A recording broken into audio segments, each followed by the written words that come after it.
The Icons of Real Estate Podcast. Are you ready to learn the proven money-making secrets from top-producing icon agents? Ready to skyrocket your business? This podcast is for you. Tune in every week with your host, Tomasz Fonseca, and find out how to implement proven strategies to 10 times your business, from $3 million to $30 million in just 12 months. Brought to you by the Masters in Real Estate Marketing, Arter SEO. Welcome to another episode of the Icons of Real Estate podcast, where we highlight top professionals who are making waves in the industry. Now, I'm your host, Karen Roberts, and today I'm sitting down with a true leader in Michigan real estate, Gary B. Bailey Sr., the broker and owner of Crossroads Realty of Michigan.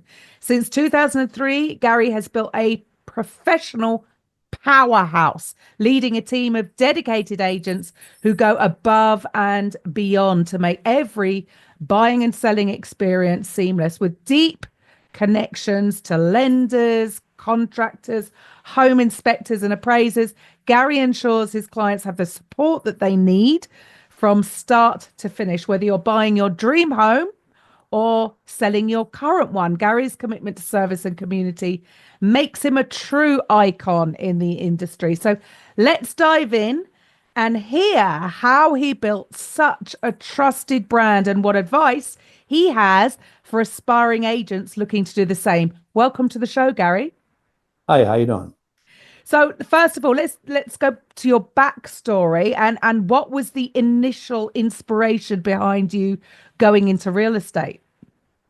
Well, about 25 years ago, I had some issues with a leg and had some problems, so need to find something other than construction work. Saw an ad in the paper, went and talked to a woman back then about getting into real estate, decided to do it, spoke with my wife. And in that process, I had done some other things earlier on in life that weren't so successful. And her comment to me was, I hope it's not one of these get rich quick schemes. Well, 25 years later, she's very happy that I did it because it's really gone real great. Fantastic. I think I was in it for 3 years and owned my own office. So, there you go. And you've been leading Crossroads Realty since 2003. So what then inspired you to start your own brokerage? Because that's a big step. And what were some of the biggest lessons in those early years? Well, I went to start my own because the other brokers that I'd worked with didn't have such great reputations, if you will. Some of the things they did I thought were a little bit on the shady side of things. So I decided I needed to go out and do this myself so that I knew that I didn't have to look over my shoulder to worry about what somebody else might be doing. So I went out and started it, and I've never looked back. Been in business a long time, never had a lawsuit, never had any of that because I do everything right. We make sure we dot all the I's and cross all the T's. So what do you think separates you from the marketplace? Because there's so many realtors out there. So what is it about you and your business that sets you apart? Well, I think it's our personal personalities. We're good with our clients. Plus, having, I don't want to date myself, but having 60 some years in the area, having a network of people that we deal with. I'm still the old school. I don't do what the newer companies do. I'm not affiliated with a title company. They don't charge administrative fees or doc storage fees or any of these other fees that they're charging these days. So I think that sets us apart is we try to stay simple. We get paid a commission. If we can't make enough sales to make a living, then we shouldn't be doing what we're doing. So I don't charge other stuff. I've tried a lot of things over the years, a lot of different advertisings. And if I were to go back in time, a lot of that I wouldn't have done. A lot of wasted money, a lot of wasted time with people that have a good story, but they don't do anything once you sign on. So you just have to be real cagey and real careful of what you're getting into. Yeah, sure. And you work closely with a network of lenders, inspectors and contractors. How has building those relationships enhanced your clients' experiences? And what advice would you give to agents who want to create similar partnerships? Well, what I give you advice there is you need to vet these people. You need to make sure they do a good job. Like my lenders, you know, I've had several of them over the years. Some of them are no longer with me because um, they started getting a little picky and choosy. And then in this business, my wife and I, are also broker. My wife, but I tell people if you're a $5,000 sale or a $5 million sale, you're going to get the same treatment. You're going to be treated as if you were a $5 million, even if you're only a $5,000. So I make sure my lenders, my builders, all these people do the same thing.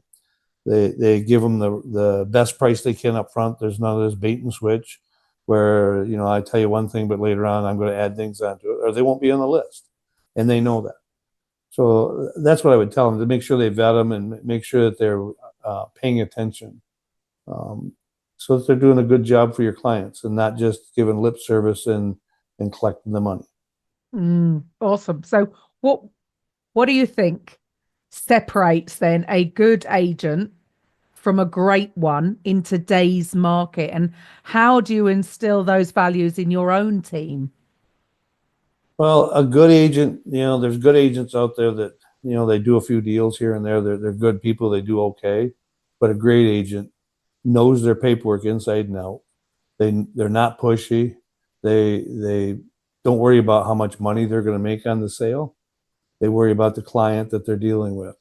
I teach my agents right from the get-go is that you don't call and find out what a commission is. That's the least of your worries. You have a client, and it doesn't matter. You're going to get paid something when you get all said and done. But I want you to focus on them, making sure you find the right place. Don't push something down their throat just because you have a listing you want to sell. Mm-hmm. So it's a lot of that, paying attention to your clients and making sure you do the business the right way instead of paying attention to your pocketbook. Serve first. So the client comes first, which in many cases, this is why many realtors don't have a particularly good reputation, because they're just going after the dollar signs. That's So right. what have you seen over the years? I mean, the real estate industry has seen some major shifts over the past 2 decades. So how have you adapted your business to stay relevant and successful through it all? Well, when the bubble, what we call the bubble, popped in 2008 or 2006, in between there, we used to have paper advertising. Now it's more digital. Everything's online and what have you. But we used to have magazines. And I've been in the sales business most of my life. My grandfather had a grocery store when I grew up, and I worked in that. And when things are slow or tough, that's when you advertise more. Okay. So the ones that were, not doing anything during that time period, there was a short time period there. I was getting phone calls from other brokers saying, "What are you doing? How come your numbers are growing?" Well, it's because I was advertising more and I was knocking on doors and I was picking up the phone and making calls. I wasn't sitting there waiting for the phone call to come to me. I went out and looked for the business. So um, that's a lot of it. Most of them are, when I started in 2000, the first few years were very successful as far as you didn't have to do anything but have a pulse, and you got deals coming through the door because they were buying and selling right and left. So when that stopped, those agents didn't know how to go forward. They didn't know how to go out and ask for business because it was dropped in their lap so much. I worked, in my past, I've been door-to-door magazine salesman. I've been door-to-door vacuum cleaner salesman. So you have to ask for things when you're doing that kind of stuff. So I took that and I brought it into this industry. Yes, and in this day and age, I think it is going back to basics, and a lot of people are almost avoiding doing that because, yeah, you're right. People think that the business is going to come. So for you, how's it been? How's it been in Michigan? Many realtors that we speak to, the last year has been a little bit odd. But how many transactions do you and your team tend to do in any given year?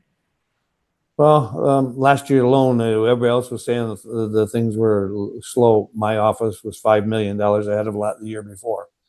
So we did probably, and we're in a rural area, so it takes us a lot more deals to get the numbers than you would in some of the bigger cities. Mm-hmm. So our average sale is probably 150,000, where theirs is 300-400,000. Wow. So we do about 100, deals a year, and and when you're all said and done, it's 17 to $20 million in sales. My But I'm goodness. covering 15 counties to do that. That's a big area. Yeah, so I get up every morning. I'm up at 3:30 or 4 o'clock in the morning. I'm in my office by 5:30. I get my work done before my agents and stuff come in, and then while I'm doing my work, I'm sending out leads, sending out information to my leads and what have you. And then I work until the day's done. So I'm old school. I don't sleep much because I don't need it, and I enjoy what I do. And that's the other thing. You have to enjoy your job. It's not just a paycheck. And that's what I think all of my agents are the same way. And I think I've instilled that in them because of me. And it's working. So what's Yeah. next? What's next for Gary and his team? Well, hopefully we keep bringing on more agents and we keep bumping the numbers up. And, people ask me, how come I haven't retired? I'm of retirement age. But why would you retire from something that you enjoy and you love? Because they're going to, I have people come to me that I sold 20 years ago because they did a job that they enjoyed, and, I did my job. So they're going to still call me. If I retire, I'm still going to be doing business because that's just not me. I'm not going to let somebody, go off to the wayside. So I plan on doing this until I can't get around and do anything anymore.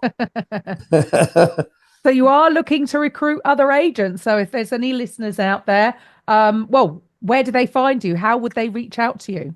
Yeah, check us out on our website, crossroadsrealtymi.com. They can call my cell number, and that's 231-250-6122. But we have a great commission split. They can work from anywhere in the state of Michigan. As long as they come here and get trained. But I go to all my closings. I go to, I make sure my agents are comfortable. So I go on showings and listing appointments with them until I feel that they're comfortable about doing it themselves. But I'm still one of the brokers that still goes to the closings and signs the documents at the closing because that's what we're supposed to do. It's not the new way, but I still do that. So yeah, if they reach out, we do an 80-20 split. Agents get 80% of the commission. That's a pretty good split. So, fantastic. Fantastic. And finally, because here at Icons, we are not just a podcast, we're the #1 real estate podcast network globally. And we're passionate about making podcasting accessible to everybody involved in the business of real estate, whether you're a realtor, a broker, investor, mortgage lender even. So, Gary, if you or your team had your own podcast, what do you think you'd call it?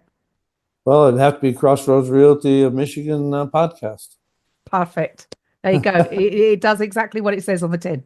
Fantastic. Well, Gary, thank you for taking time out of your day to speak with us. And to the listeners, I'll be back next time with the Icons of Real Estate. Bye for now.